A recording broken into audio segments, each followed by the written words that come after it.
Nah, yang ketiga adalah ikatan menghibahkan. Ada atom-atom yang tidak begitu suka elektronegativitasnya tidak terlalu rendah, jadi tidak benar-benar membuang. Ya. Jadi kita sedekahkan untuk kita pakai bersama-sama. Ini dengan menghibahkan elektronnya untuk dipakai bersama-sama. Menjadi sebuah lautan elektron ya, yang membentuk ikatan logam. Ini kita sebut ikatan logam. Misalnya tembaga. Di kulit luarnya ada 2 elektron yang bisa dihibahkan. Oke? Maka dihibahkanlah elektron ini. Jadi elektron ini menjadi milik bersama. Artinya kalau milik bersama tidak terikat pada satu atom, dia bebas kemana-mana. Ya? Bebas mau bergerak kemana. Oke? Paham ya? Iya, Pak. Nah, kalau dia bebas bergerak artinya apa? Tidak terikat pada salah satu atom, melainkan bebas bergerak, membentuk lautan elektron yang berperan melekatkan ion-ion logam ini agar tidak saling tolak. Oke? Kalau dia bebas bergerak, artinya dia adalah bisa mengantarkan listrik maupun panas. Kan yang mengantarkan elektron, listrik dan panas. Oke? Nah, untuk kekuatan ikatan bervariasi.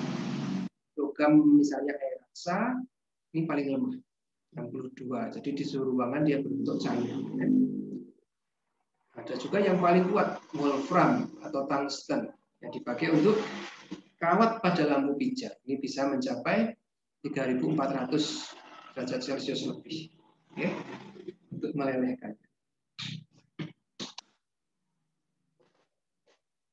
Kira kenapa ikatan logam, material logam umumnya bersifat konduktor listrik dan panas?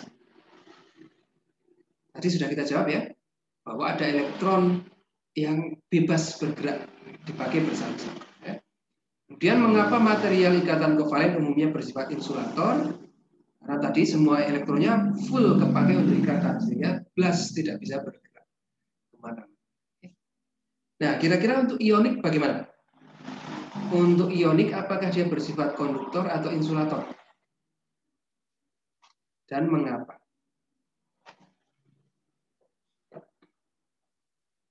Apa kira-kira?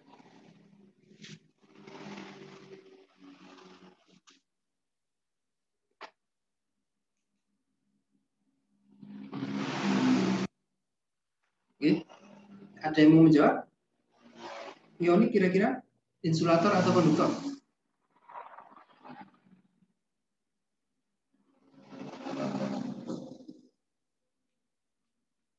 Kita lihat strukturnya lagi. Kalau seperti ini kira-kira insulator apa konduktor?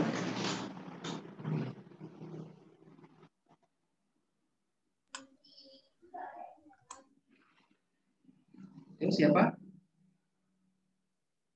Coba saja, tidak harus benar. Isolator bukan, Pak?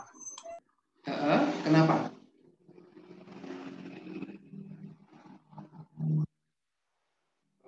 Berpendapat insulator karena apa? Menurut saya karena elektronnya itu sudah stabil, Pak. Jadi tidak bisa bergerak juga ya, sama seperti kovalen ya. Ini partly benar. Okay. Nah, kita expect-nya memang insulator pada kondisi padat. Maka kita tidak bisa menghantarkan listrik dengan garam dapur ya. Ini dalam insulator dalam kondisi padat. Ya. Tapi ketika kita membuat si ionik ini menjadi bentuk cair atau lelehan atau larutan ya, misalnya garam dapur kita larutkan ke air atau garam dapur kita panaskan sehingga menjadi leleh cairan garam. Ternyata dia bisa bersifat konduktor. Oke. Nah, kan yang mengantarkan listriknya ion bukan elektron. Ya. Kalau untuk listrik biasanya kan elektron yang bergerak. Sedangkan untuk padatan, si ion ini tidak bergerak, tetapi dalam bentuk cairan atau larutan dia bisa bergerak. Ini kita sebut sebagai elektrolit larutan. Ini elektrolit itu merupakan konduktor listrik. Ya. Jadi ionik agak khusus nih spesifik. Ini sebenarnya ada hibridisasi, tapi kita keep untuk nanti karbon organik ya di air pertemuan. Sekarang belum begitu. Nah, selain ikatan-ikatan yang primer, tadi kita sebut sebagai ikatan kimia, ya. Ikatan kimiawi. Ada kovalen, ada ionik, ada logam. Ya. Nah, ada ikatan fisis, ikatan yang berbentuk fisis. Artinya dia tidak permanen. Kita sebut di sini sebagai ikatan sekunder. Ya. Ikatan sekunder, ikatan fisis adalah ikatan antar atom molekul yang lemah umumnya, ya, dan tidak permanen. Ikatan lebih lemah dan tidak permanen ini ikatan sekunder atau ikatan fisis ini ditemukan pada semua jenis atom, ya, bahkan pada atom-atom gas mulia dia juga bisa berikatan. Ya. Ini yang menyebabkan kita bisa dapat punya hidrogen, helium dalam bentuk cair, ya, neon dalam bentuk cair dan sebagainya. Oke. Ini didapatkan dari mana? Ada namanya interaksi dipol sesaat. Ya, contohnya tadi model atom tersebut kan elektron mengelilingi nukleus ya. Jadi kadang sebagian besar elektron ada di sisi kanan misalnya atau ada di sisi kiri. Oke. Contohnya ini, pas sebagian besar elektron ada di sisi kiri, maka bagian ini cenderung bermuatan negatif, sedangkan ini bermuatan positif. Ya. Kalau pada saat itu dia berdekatan dengan atom lain, maka negatif dengan negatif ini akan berinteraksi ya. Negatifnya akan ditolak ke sana, positifnya akan ditarik ke sini. Oke. Sehingga menyebabkan molekul sebelahnya juga menjadi terinduksi. Oke. Kita sebut sebagai induced dipole. Gaya seperti ini kita sebut sebagai ikatan van der Waals. Ya. Ikatan sekunder timbul dari interaksi antara dipol-dipol atom dan molekul, baik dipol sesaat, ini dipol sesaat maupun dipol permanen. Kalau yang permanen bagaimana? Ya memang dia pada awalnya memang memiliki dipol. Contoh HCl. Ya. Cl lebih cenderung menarik elektron. Oke, jadi dia menjadi bermuatan negatif. Bagian hidrogennya sedikit bermuatan positif. Oke. Nah ini kalau bertemu dengan atom molekul HCl lain, maka akan berinteraksi. Misalnya ini nggak ada ini ya. Nah, Cl ini tarik menarik dengan bagian H. Ya. Cl ini tarik menarik dengan bagian H dari molekul lain, dan seterusnya. Ini kita sebut sebagai dipol permanen. Ya. Nah, salah satu contoh dari dipol permanen yang paling kuat adalah kita sebut sebagai ikatan hidrogen.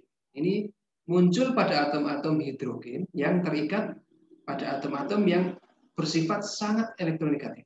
Ya. F. Tadi indeks elektronegativitasnya berapa? 4,1. Ya. O. 3,5 ya. Nah, itu. O berapa? 3,5, N 3,1.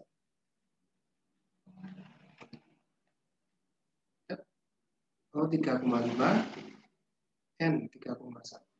Oke. Jadi hidrogen yang terikat pada atom-atom yang elektronegatif ini, yang haus elektronnya akan kesedot ke atomnya tadi. Sehingga hidrogennya ini menjadi bermuatan positif cukup besar. Ya. Ini juga bermuatan negatif cukup besar. Ya. Maka kalau saling ketemu, nah ini interaksinya ini cukup kuat. Ya, mirip mendekati ikatan kovalen. Oke, kita sebut sebagai ikatan hidrogen. Ya. Ikatan sekunder ini banyak bermanfaat di sehari-hari, ya, karena meskipun lemah, kalau banyak yang berikatan secara kolektif dia akan menjadi kuat. Ya. Contohnya pada kaki cicak ini. Pernah lihat kaki cicak ya? Kalau minimal dari balik kaca, ya. Kalau kita lihat berlapis-lapis seperti ini, ya.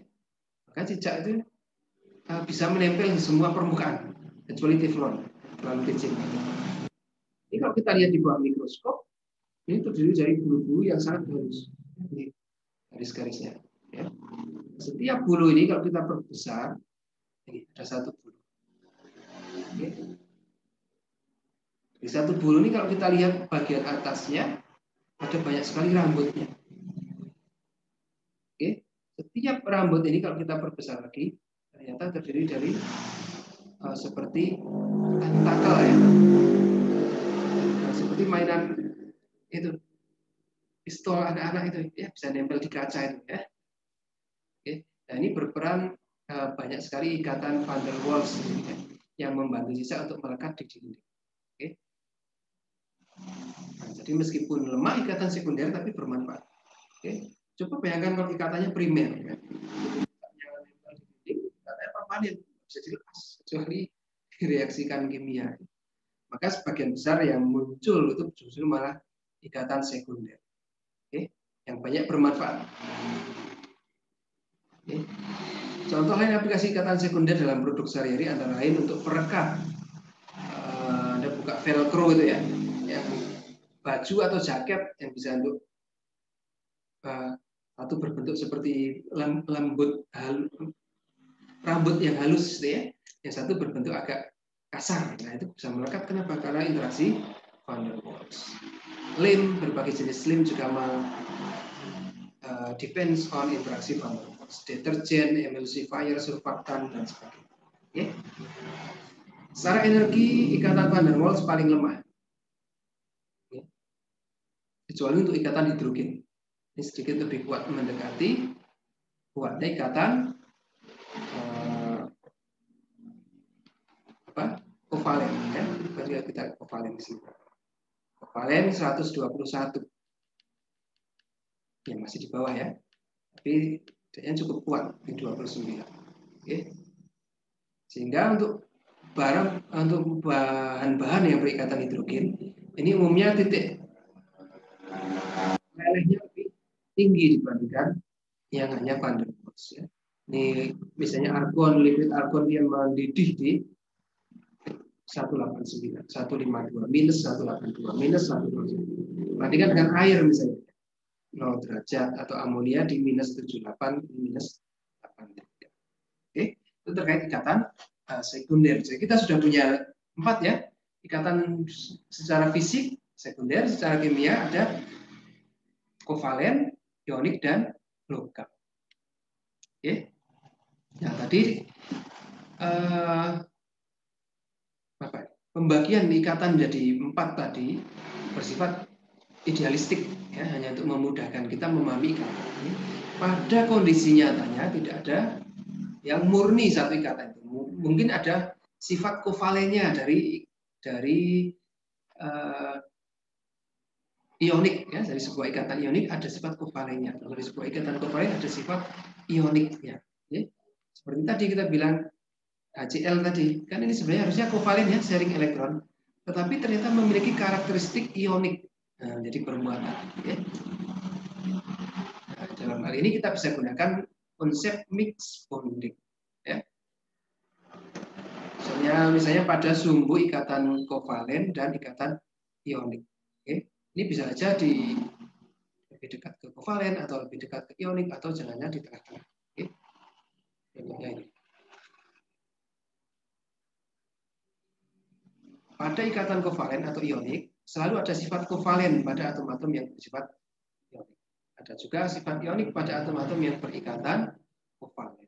Maka kita bisa gunakan namanya persen ionik karakter. Ya, untuk mengkuantifikasi seberapa besar sih sifat ionik dalam sebuah ikatan ini. Ya, formulanya persen IC 1 dikurangi E berpangkat.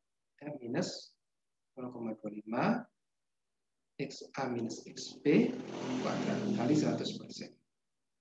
Oke, XA dan XB adalah nilai elektronegativitas dari atom A dan B yang berikatan. Ya. Slide terakhir ini ya. Menghitung persen ionik ikatan CH. Ya. Tentukan persen IC pada ikatan CH jika diketahui elektronegativitasnya adalah ini. Tentukan nilai IC untuk beberapa ikatan. Anda bisa kerjakan ya di e-learning nanti kalau sudah saya siapkan, atau sementara kerjakan di sini dulu. Nanti tinggal upload di e-learning. Ya. Oke, kira-kira itu yang bisa kita sampaikan untuk pertemuan kedua hari ini. Oke. Silahkan kalau ada hal yang mau ditanyakan atau perlu klarifikasi, dipersilakan. Mohon maaf Pak, mengenai kontrak belajar tadi setelah didiskusikan dengan teman-teman di grup, teman-teman setujunya disamakan seperti fisika dasar. Oke, berarti 30, 30, 30, 10 ya? Iya Pak.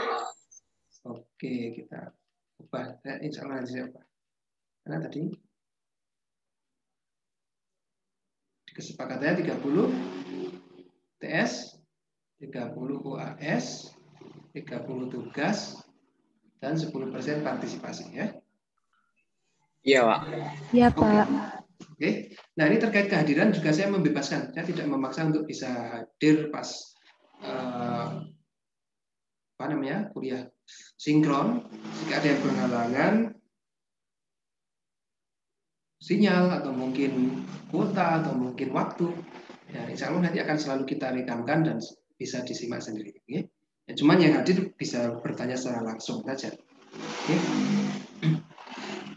Jadi silakan, tidak perlu nggak enak atau bagaimana. Kalau memang tidak bisa hadir ya sudah, tidak apa-apa.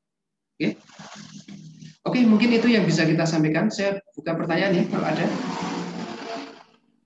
Izin bertanya. Silakan. Boleh dijelaskan kembali tentang dipol-dipol tadi? Tentang dipol. Sekunder tadi ya. Yang mau ditanyakan bagian apanya? Ikatan sekunder tadi.